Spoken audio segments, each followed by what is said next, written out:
I had checked into the hotel alone, as usual. The place was too polished, too quiet, and exactly the kind of sterile environment I had come to expect from business trips. Damien had made no fuss when I told him I'd be gone for 4 days, just nodded, barely glancing up from his phone. We'd stopped hugging at the door months ago. Maybe longer. The room smelled faintly of new carpet and old expectations. I tossed my overnight bag on a chair and stared at the view. Just another skyline, another city where I'd sleep alone. I didn't unpack. I rarely did anymore. What was the point when nothing felt permanent? By the time I wandered down to the lobby bar that evening, the place was almost empty. A few scattered businessmen clacked away at their laptops, faces illuminated by blue screens. I ordered a drink and leaned against the bar, watching the ice in my glass sweat faster than I was. That's when I noticed him. Sitting in the corner, by the window, was a boy, or maybe not quite a boy. Young. Yes, too young for me to be looking at him the way I was. But not a child. He was thin, lanky almost, with long limbs that didn't quite know where to rest. A sketch pad lay in his lap. He was drawing something. His brows were furrowed in concentration. A pencil caught lightly between his teeth. He didn't notice me watching. Not at first. Something about the way he sat there, focused, quiet, alone, pulled at something inside me I didn't even know was starving. I sipped slowly and told myself not to stare. I didn't want to talk to anyone. And yet, I found myself walking past him on my way out, slowing just enough to glance down at the paper. He was drawing a chandelier above the bar, its light fractured into tiny pieces like glass stars. His lines were beautiful, elegant in a way I hadn't expected. "Nice work," I said. He looked up sharply. His eyes were pale green, like the sea before a storm. His face was smooth, youthful, unguarded.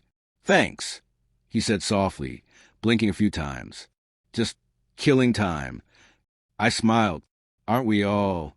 He gave a quick laugh, barely more than a breath, and looked back down at his sketch pad. I walked on, but my chest felt tighter somehow. I didn't know why. Back in my room, I turned the TV on and let it play to no one. I sat on the edge of the bed, drink in hand, and stared at the blank wall. I kept thinking about that boy, Noah. I'd learn later. At the time, he was just the sketchpad kid. That's what I told myself to make it harmless. He probably wasn't even old enough to rent a room alone. What was he doing in a place like this? I thought of the way his eyes flicked up when I spoke. There was curiosity there. Or maybe I imagined it. I told myself to forget about it. The next morning, I took my coffee down to the lounge. I wasn't planning to see him again, but there he was, this time without the sketch pad. He was wearing the same hoodie from the night before, sleeves pushed up to the elbows, fingers wrapped around a steaming mug. He looked up as I passed, and his lips curled into a shy smile, just a flicker. And before I could think better of it, I sat down at the table next to his. "Early riser?" I asked. He shrugged. "Couldn't sleep." "Jet lag?"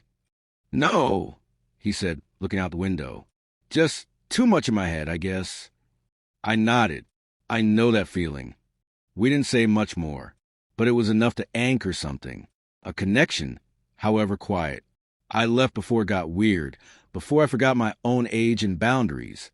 But I couldn't ignore the part of me that felt alive, aware of someone else noticing me, of me noticing back.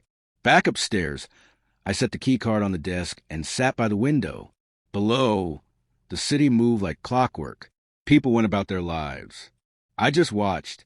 It had been years since anyone had looked at me like I mattered. Damien hadn't touched me in weeks, hadn't seen me in months, not really seen me. I didn't blame him anymore. We'd both stopped trying. But this boy, this stranger, had looked at me like he saw something still burning behind my eyes. And I wasn't ready to let that go. I told myself not to look for him again. I even took a different route to the cafe, walked a block past the usual turn, just to keep things casual. But as soon as I stepped into the hotel's lobby that afternoon, there he was, sitting on the carpeted floor near the fireplace, back against the wall, earbuds in, fingers tapping softly against his knee. He didn't see me right away. I could have kept walking, but I didn't. "You always sit on the floor?" I asked. pretending to glance around like I had some reason to be there. Noah looked up and pulled out one earbud. Chairs are overrated. I chuckled. That's an artist's opinion. Or a broke traveler's. He smiled. I didn't think I'd see you again. That caught me. I raised a brow. Why not? He shrugged. People don't usually notice me twice. I didn't respond. I just slid down next to him, on the same wall, shoulder to shoulder, like we were suddenly old friends. We sat in silence for a while. The fire crackled quietly in front of us. I wasn't sure why I felt so at ease beside him. I only knew I didn't want to leave. Eventually I asked, "You travel with anyone?" He shook his head. "Just me. I needed space. Some time away." "From what?" "Parents," he said, eyes unfocused. "Expectations. The noise." I nodded. "Yeah, I get that." He turned toward me. "You here alone?" The question hung between us. It sounded innocent, but it wasn't. Not entirely. I answered slowly. "Yeah, technically." He tilted his head. "Technically? I'm married, I admitted, but it hasn't felt like a marriage in a long time." Noah didn't say anything. He looked down at his fingers, picking at the seam of his hoodie. I waited for judgment or even polite discomfort, but it didn't come. Instead, he said softly, "That sounds lonely." It was the first time someone had said it out loud. I swallowed the knot in my throat and nodded. "Yeah." I whispered, "It is." He stood up suddenly and offered me a hand. "Walk with me?" I took it without hesitation. We walked down the sidewalk, past restaurants and corner bookstores, neither of us saying much at first. It was a strange kind of comfort, the kind that doesn't need to be filled with noise. We ended up by the water, standing at the edge of the dock where boats rocked gently against the wood. "I used to dream about disappearing," Noah said, staring out the horizon. "Just starting over in some random city, drawing strangers, never looking back." I looked at him. "Why didn't you?" "Because I never thought anyone would care if I stayed or left, and that kind of made it worse." The honesty in his voice was disarming. It made my chest ache in places I thought had gone numb. I had spent so long pretending everything was fine, convincing myself that being unseen was normal. But Noah, this boy who barely knew me, looked at me like he could see straight through. Back at the hotel, the sun was setting. The hallway was golden with light when we stopped outside my room. "You want to come in for a drink?" I asked. It was reckless. I knew that, but the words left my mouth before I could stop them. Noah hesitated. His eyes searched mine, not for permission, but for meaning. Then he nodded once. Inside, the room felt smaller than it had that first night. I poured 2 glasses of wine and handed him one. He took it without a word. We sat on the edge of the bed, not touching, just sipping in silence. The tension was there again, quiet, dense, undeniable. "You know I'm too old to be doing this, right?" I said, half laughing, half warning. Noah looked at me, his gaze steady. "You're not doing anything yet." I set my glass down. He did the same. He reached up, brushing my hair back, his fingers lingering longer than they needed to. His hand trembled slightly, but his eyes didn't waver. I leaned in, just a little, just enough. Our lips met, slow, unsure, like a secret begging not to be told. It wasn't about lust. It wasn't even about rebellion. It was about being seen, about feeling something, anything. Again, the kiss deepened, but we paused, breathless, our foreheads pressed together. "I shouldn't," I whispered. "I know," he said, but neither of us moved. I woke up to silence. The space next to me in the bed was cold, the covers barely disturbed. For a moment, I thought maybe I'd dreamed it all.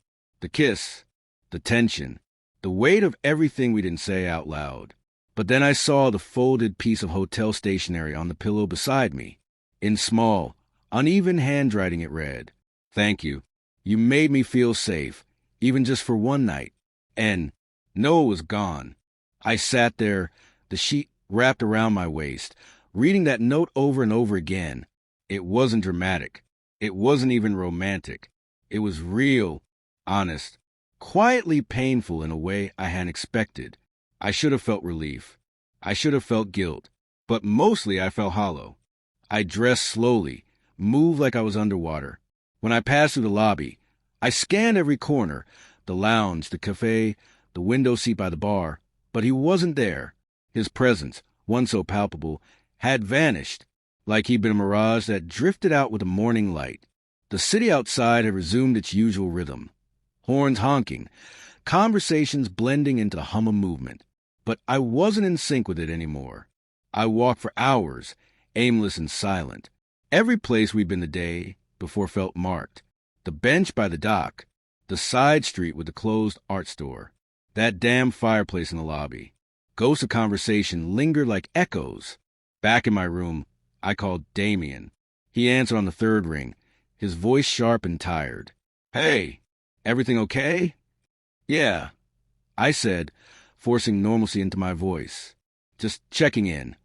How's the conference?" I stared at the wall. Informative. He was already typing something. I could hear it, the clack of his keyboard filling the silence. "Cool. Hey, I might have to fly to Chicago this weekend. Clients are pushing up deadlines again." "Okay. Need anything?" "No," I replied. "I'm good." The call ended like all the others, with empty reassurances and long pauses. I didn't mention Noah. I didn't say I hadn't gone to any conference panels. I didn't admit that I had crossed a line I could never uncross. I sat on the bed for a long time, the note still tucked in my back pocket. My fingers kept brushing it, as if making sure it hadn't disappeared too. That evening, I asked the receptionist casually if a guest named Noah had checked out. She couldn't disclose that information, of course. I didn't press her. I just nodded, thanked her, and walked away. He was probably already on a bus to another city. Or maybe he was back home, sketching strangers in a new coffee shop. Maybe he'd already forgotten me.